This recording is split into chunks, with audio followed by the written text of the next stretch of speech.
Welcome back to Questions for Corbett. I am James Corbett of CorbettReport.com, and you can tell things are getting serious when there are not one but two editions of the Questions for Corbett podcast in a single week. But things are getting serious out there, and there are a lot of questions that need to be answered, so here's another one of them. This one comes in via email from Diane, who writes, after watching a Ron Paul segment on YouTube on protests against coronavirus lockdowns, I did a search using Google and DuckDuckGo, and very few articles came up about protests against lockdowns.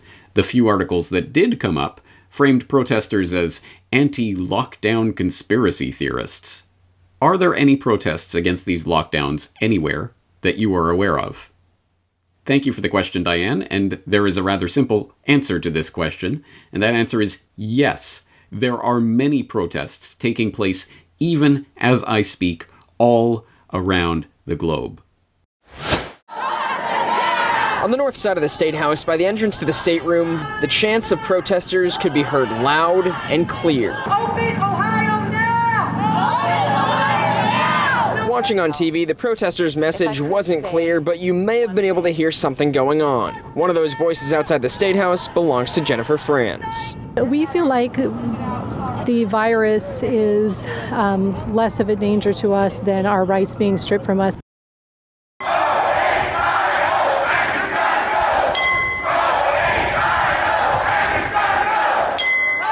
I don't think anybody's going to agree to a vaccine or a test in this crowd.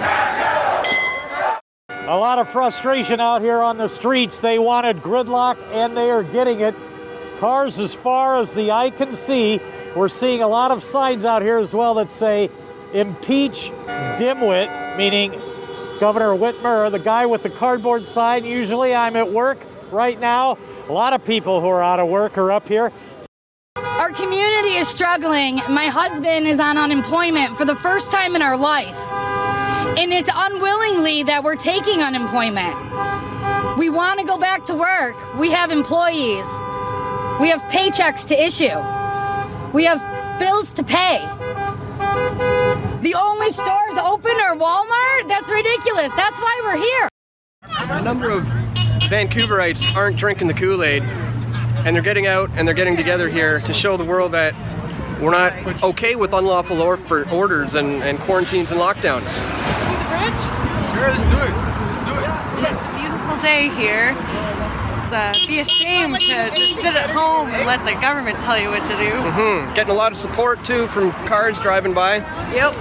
Not everybody drank the Kool-Aid. It's good to see. 20,000 Pakistanis are stuck in the UAE. They have reportedly registered with the Pakistani consulate on the 3rd of April to be able to return to Pakistan, but have so far received no response. And that is why they chose to take to the streets today, flouting the social distancing guidelines. The big story that we're tracking for you this evening, those are images that we're getting to you from the Bandra station in Mumbai, where protesters have gathered. These are migrant labor, we're given to understand, who gathered to protest against the extension of the lockdowns. Wer Freiheit gibt für Sicherheit, verliert am Ende alles zwei. Wer Freiheit gibt für Sicherheit, verliert am Ende alles zwei. Wer Freiheit gibt für Sicherheit, verliert am Ende alles zwei. Wer Freiheit gibt für Sicherheit, verliert am Ende alles zwei. Wer Freiheit gibt für Sicherheit, verliert am Ende alles zwei. Wer Freiheit gibt für Sicherheit, verliert am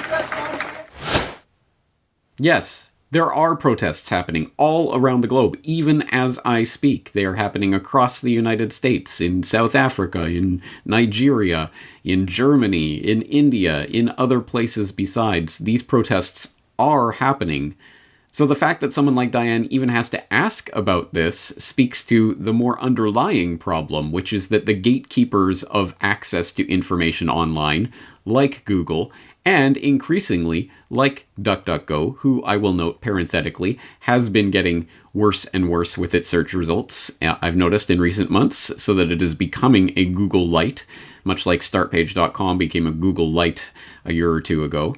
It is slipping down that path. So the gatekeepers of online information are directing people who would be interested in such information towards mainstream sources that, of course, are going to portray this as crazy anti-lockdown conspiracy theorists who are killing grandma by daring to go out in public without a mask and not observing proper social distancing rules. This is, of course, the way this information is going to be framed in the mainstream, so no surprise that you are not hearing about this at all there, or to the extent that you are, it is generally by masked reporters who are afraid to go anywhere near these filthy protesters. So if you do want actual information about what is happening with these protests, you are of course going to have to turn to online independent sources of information. Like, if you're looking for information specifically in the US context, I will note that Del Bigtree the Highwire has been highlighting some of these protests on his YouTube channel, so restreaming some other people's streams of the protests that are taking place in Ohio and Michigan. Or, for example, I recently was a guest on something called Defending Utah Radio. They've recently talked to Idaho Representative Heather Scott about the lockdown happening there and the unconstitutionality of that. So that link will be in the show notes if you're interested in that conversation. Or, Diane, as you point out, yes, Daniel McAdams and Ron Paul, previous guests here on the Corbett Report, were recently talking about this very phenomenon on the Ron Paul Liberty Report in a segment on the people waking up coronavirus lockdown sparking nationwide protests. Hello, everybody, and thank you for tuning in to the Liberty Report. With me today is Daniel McAdams, the co-host. Daniel, good to see you. How are you this morning, Dr. Paul? Doing good, because I think we can find a few positive things today. Yes. We talk about a few negatives. We usually search for the best things, the positive things, and we occasionally find one. Today, I think we can say maybe the ice has been broken, and they're breaking out, and people are getting tired of it, and they're being tired of lockdown, and maybe it wasn't a good idea. So that to me is good news, and there's now demonstrations that people are speaking out.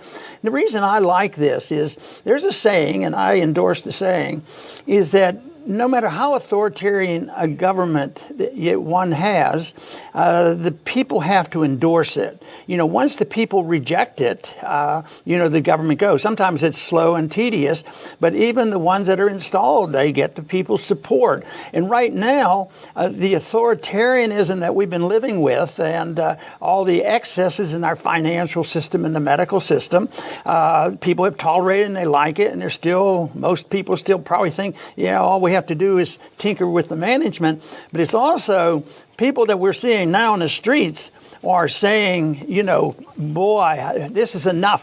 This lockdown doesn't sound American to us. And they're going out on the streets and demonstrating.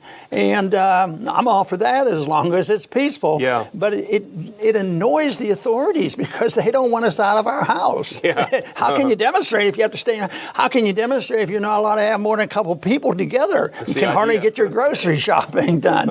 So it is a challenge, but I think the people are tired of it. And I think they're starting to speak out. I think it's going to grow by leaps and bounds because I think that is the natural thing to happen.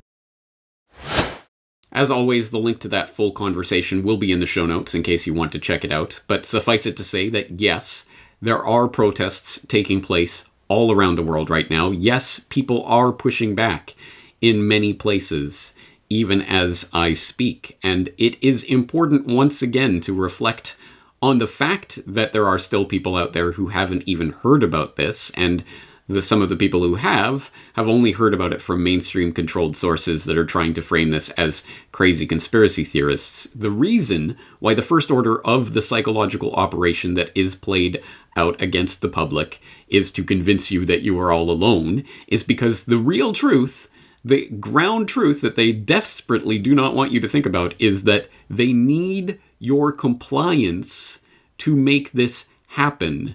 This is an exceptionally important point. This is the reason why so much time, effort, attention, and energy is directed into propagandizing the public on various things. It is because what you think, what you believe, influences the way you act and what you are or are not willing to accept.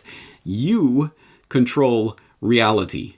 You control your reality. This is an exceptionally important subject, and it is the reason why propaganda even exists, is to try to convince you you're all alone, you're a fringe wingnut conspiracy theorist, everyone's laughing at you, and if you go step outside your house, you will A, die of COVID-19 immediately, and B, be snitched upon and set up by your neighbors and set upon by the jackbooted thugs of the police state. So resistance is futile, stay at home.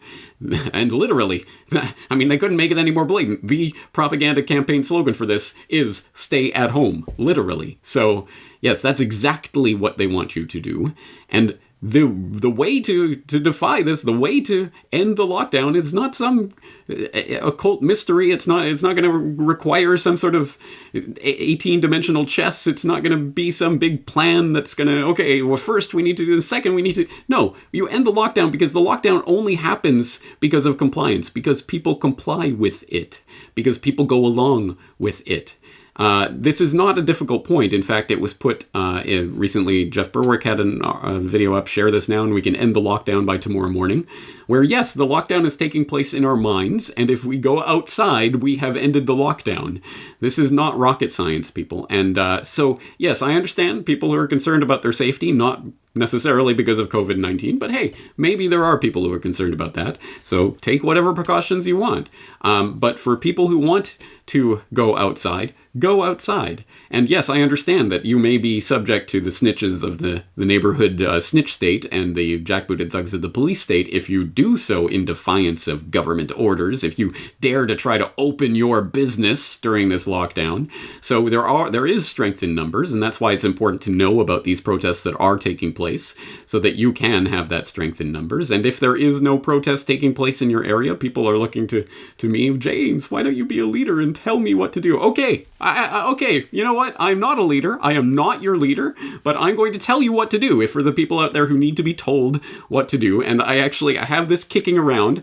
I've had this sitting here for a couple of months now because I was planning on doing a Vote Harder video to parody the 2020 selection circus back before the world changed forever. But I've decided I'm going to use this as a badge. I'm going to give you this badge to each and every person watching this video. You have now been embadged. Here it is. You have your medal. You are now officially appointed the leader of your area. You are the resistance leader in your area, whether that area be your house, your community, your neighborhood, your city, your county, your state, your country, whatever it is. You are now the leader. You personally, I've just passed the baton. You now are the leader of the resistance. You are now empowered to end the lockdown by going outside. And you can do that with people, you can do it by yourself, you can open your business. You've just been empowered by a leader who has told you what to do, so now you are free to go and do it, right?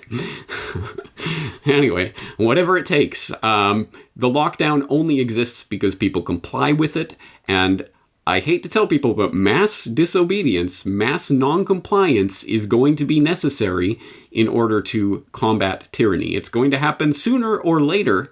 The only problem being, if it happens much later, then unfortunately it will not be able to happen at all because, as you may have noticed, the police state is locking down right now. They are putting every single bar of this prison into place right now. And as each bar gets slotted into place, and then it gets harder and harder. Here comes the surveillance and tracking, and here comes the immunity passports, and here comes the mandatory vaccinations, and here comes the cashless society. It's all coming down. The bars are coming down, shutting in your prison. If you do not disobey, then there will be a time when you cannot disobey. So keep that in mind, and keep in mind the fundamental underlying point of this question.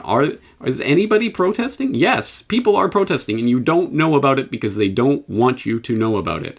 So first of all, please do not get your information, at least solely from mainstream sources. Please look for online alternative sources. I've just pointed out a few. There are many more out there. I'm sure helpful people can suggest more in the comment section of this report. And secondarily, yes, the lockdown exists in your mind, and you have to start disobeying at some point. That's the message for today. James Corbett, CorbettReport.com.